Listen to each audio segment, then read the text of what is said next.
So you got to drive the business results, you got to have measurable outcomes, and you got to use high quality instructional design. So one of the things that I've seen far too often is because instructional design is sort of this, it's a science, but most of us have never been exposed to it, right? Most of us have gone our whole lives and said, what the heck is an instructional designer?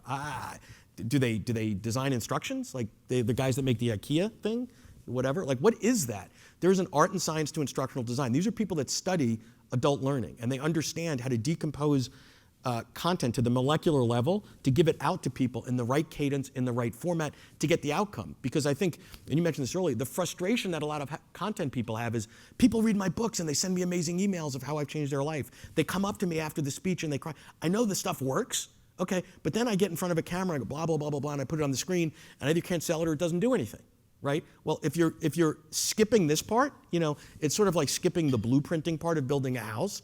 I wouldn't want to live in a house that I sort of scribbled on a piece of paper that an engineer didn't validate.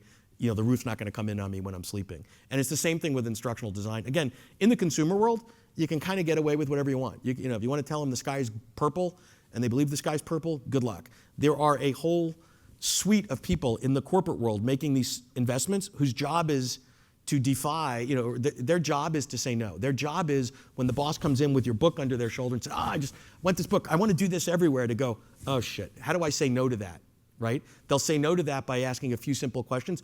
What's your learning methodology? What's the instructional design? What are the capabilities you're developing? Okay, thanks, you know. Most people skip it because they don't know it. And it's costly to skip. You can get away with it early on, but eventually you will hit a wall and you will hit a ceiling.